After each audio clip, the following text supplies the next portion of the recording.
Madam Speaker, I was approached by the residents of Yong, which is under the BN stronghold area of Asajaya, to bring up their plights of not having proper road access to link them to civilization and elevate their economic status. The villagers have given their full support to the BN, who promised them a bridge, but unfortunately, despite decades of support from them, there was no sign of any bridge. Itulah masalah. Support BN tapi janji kosong. The villagers have been fooled again and again by the government. The issue only crops up during election time, and it remains as a mean for BN representatives to fish for votes. How very sad, as the bridge is about 1 km in length, yet BN cannot deliver. Apa you buat Asajaya? Kenapa tidak tolong? It is said that Asajaya is not here apparently. It is said that this issue has to be brought up in this August House through me and DAP. Those who are sitting on the opposite bench, don't you feel ashamed of yourself? This clearly shows that the BN government is ignoring the problem faced by Beliong people. For decades, the only transport means for the Beliong folks to get to the outside world is by river, which is very inconvenient and at times dangerous during stormy weather. The 5-minute boat rides cost 1 ringgit per individual and 3 ringgit for motorcyclists.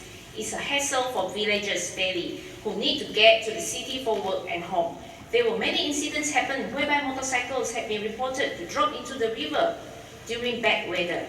In 2012, the then Deputy Work Minister, Dato' Yong ever made announcement that the bridge to link Beliong and Samarahan was already submitted to the Minister in the PM department. Again, as expected, there was silence after that, because that was the usual Taijik style of PN. So what is the status now? Why is there no progress since the announcement? No wonder people always say, kali-kali kong, BN tipu punya. Madam Speaker, Beliong is blessed with soil fertility, which is suitable to grow all types of agriculture produces, ranging from pineapples, banana, cocoa, coconut, green oranges, sweet corn, pepper, and oil palm and coffee.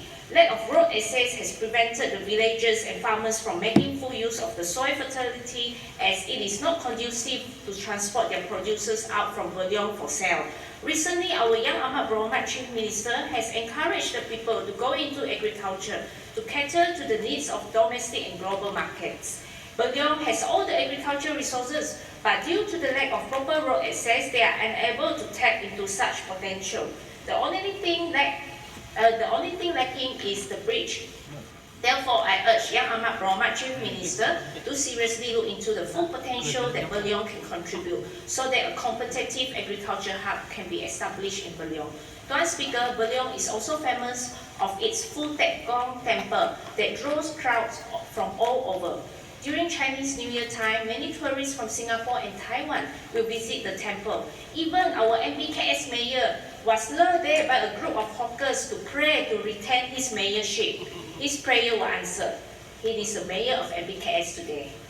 Mayor also risked his life to go to Beliong through the boat ride. Therefore, it is a must for BN to build a bridge for Beliong folks without further delay, as the bridge linkage could lift up both the township agriculture industry and tourism industry, and most importantly, the bridge can save the Beliong folks from risking their lives every day by crossing through the rough river through the boat rides. I'm also told that presently the Beliong jetty is not in good condition and need urgent repair. I therefore urge JKR to carry out the repair works without further delay, and I verily believe funding should not be an issue for delaying the repair works on the jetty, as the Honourable Member for Asajaya should have sufficient MRP funds for it. Remember, safety of the people must come first. Sarawak has lost many of its talented people and young professionals to Singapore, Australia, United States, Taiwan, and many other countries, as we will continue to lose more if the state government does not do anything about it to attract them back.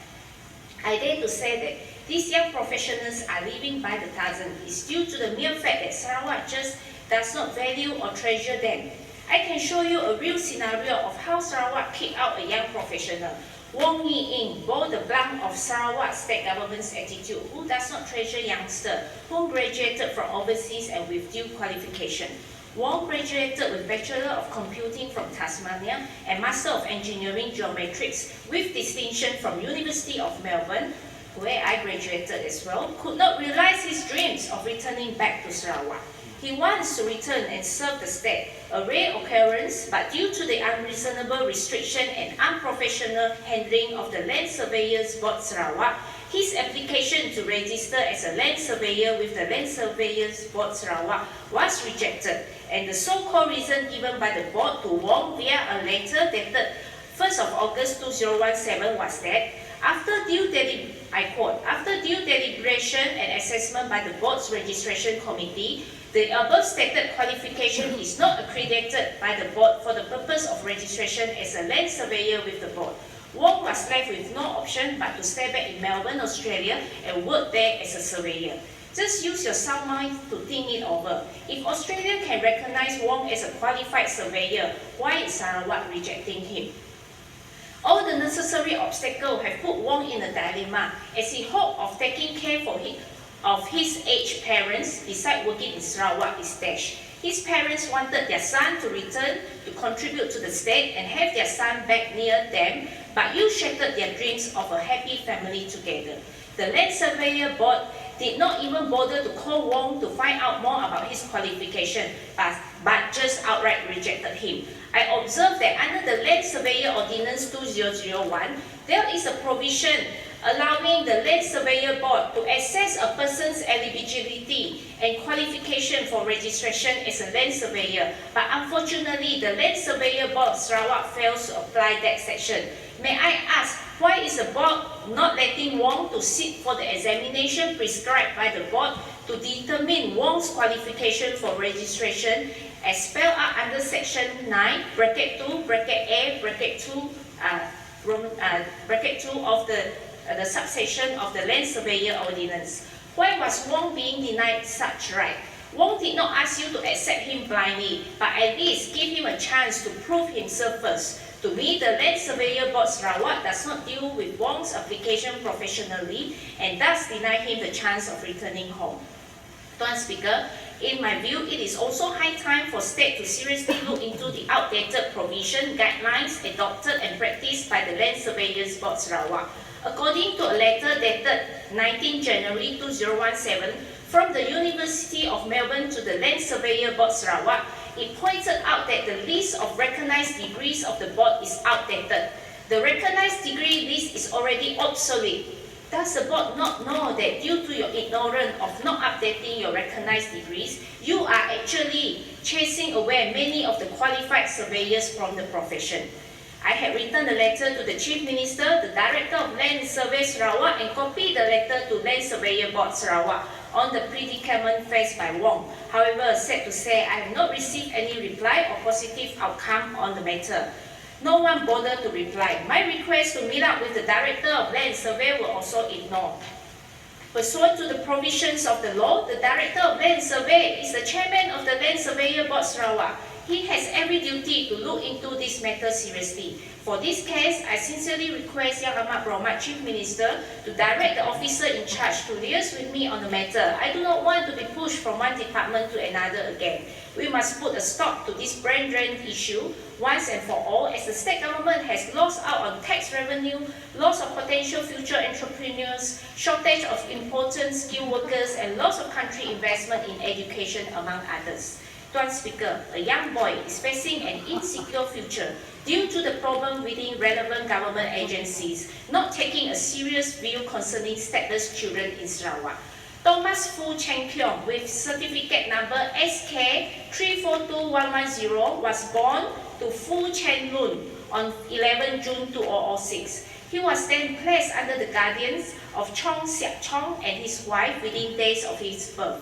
Chong and wife love and take care of Thomas Fu like their own child.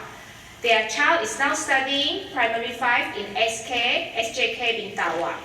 Chong Siak Chong has met query through his lawyer who did a search with JPN and found out that the birth certificate SK342110, which they thought was legally Thomas Fu, had been used by another adopting parents known as Si Huang Chong of BDC.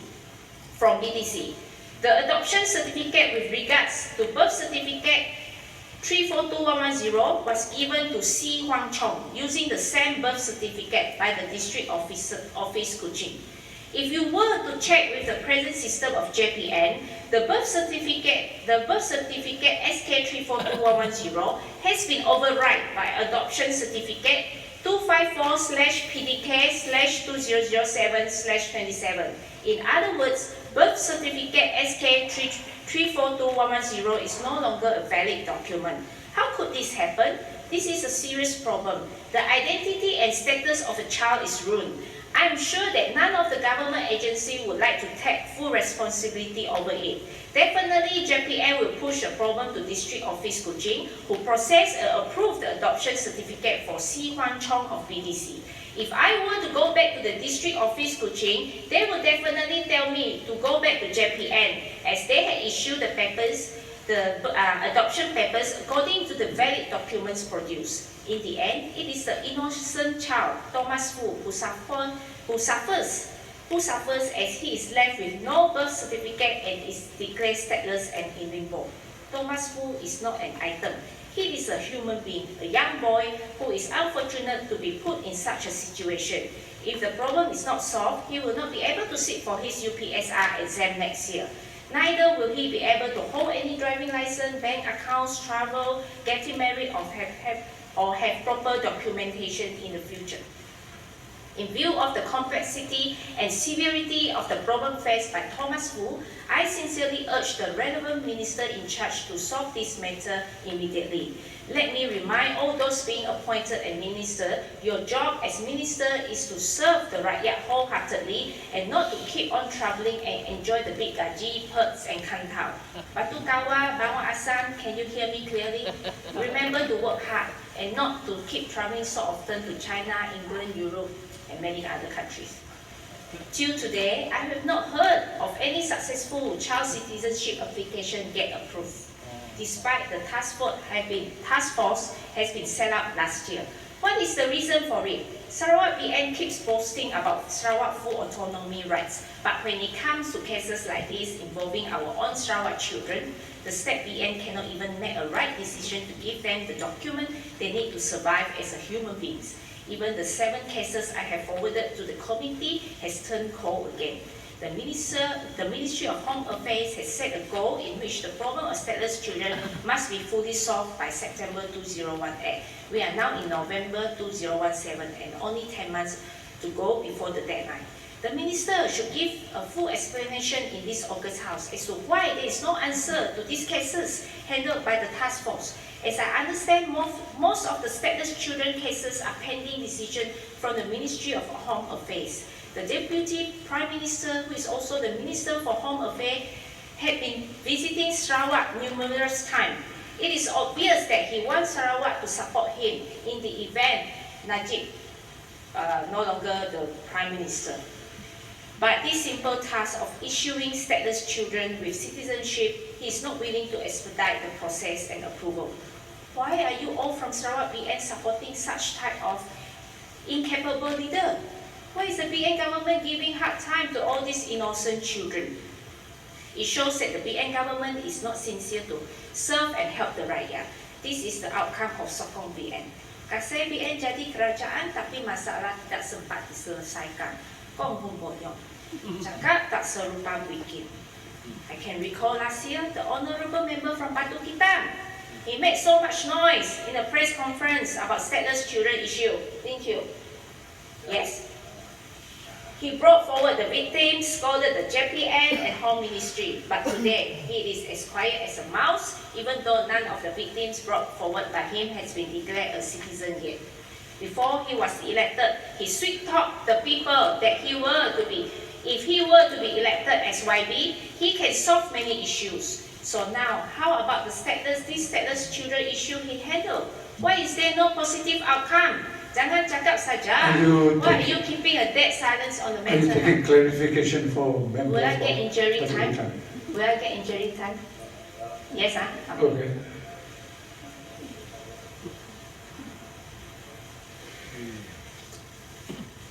Can I clarify? You just mentioned that, yeah, thank you. I did mention it last year. I did make a hoo-ha. And because of the hoo-ha, today, Zahid Hamidi confirmed that the time frame has been set to allow eligible applicants with complete documentation which fulfill all requirements to be approved within this month. And you just mentioned it yourself. Am I right? Don't try to fool everybody here. You go and read what Jahid has said. The timeline is not this month. So don't mislead the House. You are not telling the truth. Jangan cakap saja. Why are you keeping a dead silence on the matter now? Before becoming a YB, you claim you can do everything if you get voted in. Now after becoming a YB, the stateless children issue you cannot solve, despite being in the government. As these children are born here, being the government of the day, the BN must ensure that they can be given birth certificate and Malaysian citizenship within the shortest span of time and not according to one's wishes and mood. Lord Speaker, You have 5 minutes more. Sorry? You have 5 minutes more. 5 minutes.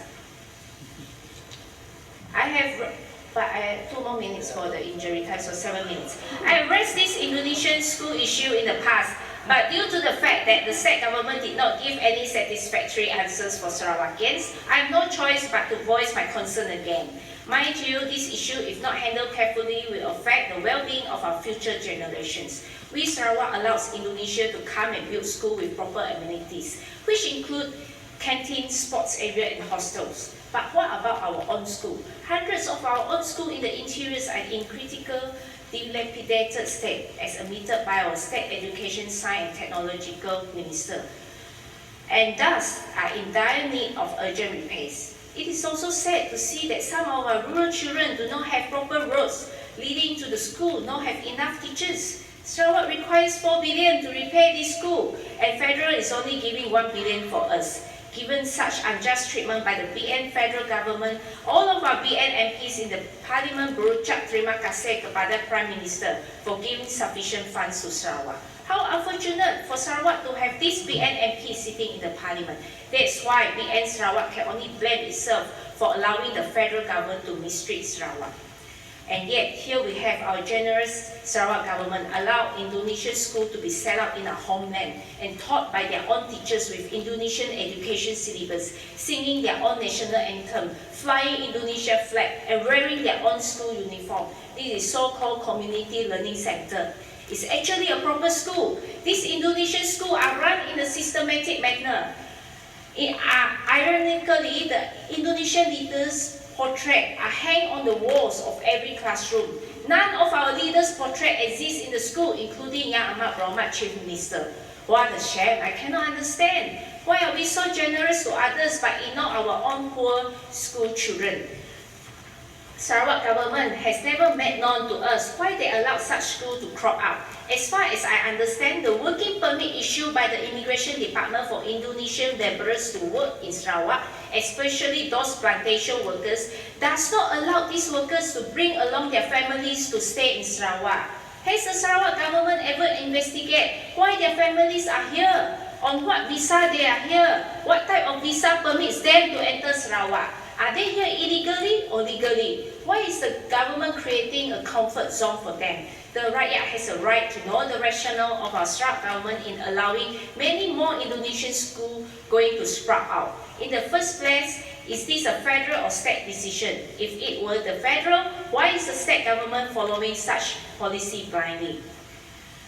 Are we not worried that with these foreign children, who most of them have no valid documentation to stay in Sarawak, are here and more Indonesian schools allowed to grow, what will happen in the future? Our border is uncontrollable, and thus the government want to turn Sarawak into another Sabah, where foreigners will outnumber the locals. You do not even know the number of illegals in Sarawak. Is that not dangerous? Do not lie to yourself or the people.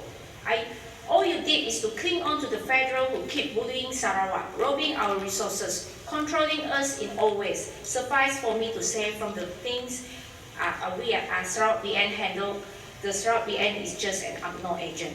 I'm saying this with a heavy heart and I'm concerned for our people and the future of Sarawak. We should learn the value lesson of this mythological Trojan horse. Lord Speaker, my last issue, I call upon the state government to seriously look into the no-dealing restriction, which is listed as one of the special conditions in the document of title for land at resettlement schemes throughout Sarawak. Because such condition has created problems to landowners than doing good to them, particularly those landowners from BDC resettlement scheme, Sungai Apong resettlement scheme, and Desa Wira resettlement scheme, just to name a few. The restriction reads as, no transfer affecting this land may be affected without the consent in writing of the Directors of Lands and Survey. Due to this no-dealing restriction, the landowners from the resettlement scheme are facing difficulty in transferring their lands freely, in particular if they want to transfer their land to someone who is non-family member.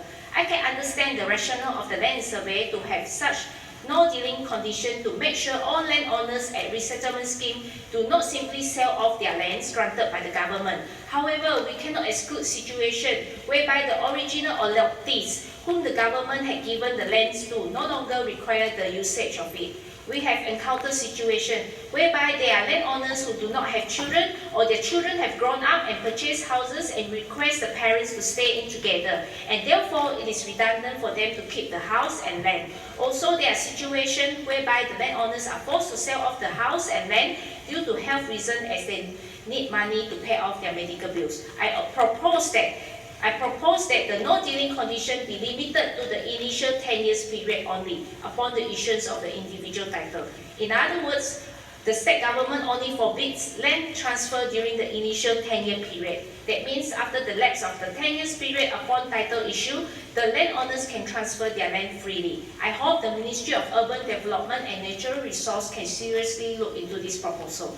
It is important to make sure that our land policy is people-centric and keeping up with time. The policy implemented by the government cannot be too rigid throughout and must be adjusted according to needs. In conclusion, it is unwise to have policy that is outdated and not feasible to implement it. It just does not bring any good to the rakyat and society. Instead, create more unnecessary problems. Thank you, Don Speaker.